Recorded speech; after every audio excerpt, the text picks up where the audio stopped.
ខាតប្រាប់ផងបើសិនអូនរវល់ព្រមស្រឡាញ់ទើបបារម្ភខ្វាយខ្វល់តើអូនយល់អារម្មណ៍នេះខ្លះទេជាសង្សារគឺមានតែឈ្មោះបើគិតឲ្យអស់មិនស្មើមិនមានមេសម្រាប់បងគឺអូនលែងទំនេរឬមានគេជំនុំកន្លែងបងហើយឆាប់បងអន់មែនទេទើបបៀមេមិនតបឬក៏ឆាតបងរំខានត្រាំត្រើសុខក៏ស្ងាត់មិនខ្វល់ពីបងឡើយអូនប្រហើយមិនដូចកាលពីមុនទេឃើញអូនឡាញរហូតតែអូនអត់រីផ្លាយស្នេហ៍យើងឃ្លាតឆ្ងាយក្រោយពេលអូនជួបគេឬជួបចិត្តគេហើយទើបអូនអងអារម្មណ៍ស្នេហ៍បើជ្រើសគេមាសមេប្រាប់បងផង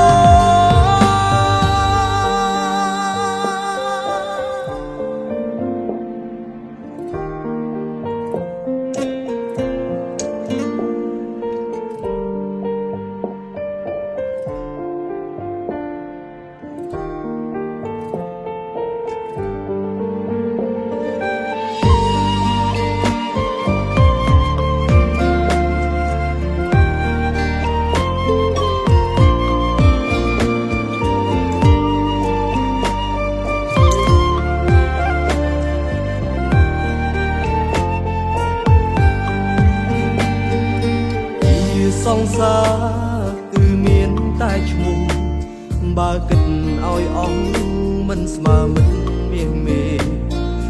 សម្រាប់បងគឺអូនលែងទំនេរឬមានគេជំនុំកន្លែងបងហើយឆាប់បងអន់មែនទេទើបបៀមេមិនតបឬក៏ឆាតបងរំខានត្រាំត្រើសុខក៏ស្ងាត់មិនខ្វល់ពីបងឡើយអូនប្រហើយមិនដូចកាលពីមុនទេឃើញអូនឡាញរហូតតែអូនអត់រីផ្លាយស្នេហ៍យើងឃ្លាតឆ្ងាយក្រោយពេលអូនជួបគេឬជួបចិត្តគេហើយទើបអូនអងអារម្មណ៍ស្នេហ៍បើជ្រើសគេមាសមេប្រាប់បងផងបងអន់មែនទេទើបបៀមេមិនតបឬក៏ឆាតបងរំខានត្រាំត្រើសុខក៏ស្ងាត់មិនខ្វល់ពីបងឡើយអូនប្រហើយមិនដូចកាលពីមុនទេឃើញអូនឡាញរហូតតែអូនអត់រីផ្លាយស្នេហ៍យើងឃ្លាតឆ្ងាយក្រោយពេលអូនជួបគេឬជួបចិត្តគេហើយទើបអូនអងអារម្មណ៍ស្នេហ៍បើជ្រើសគេមាសមេប្រាប់បងផង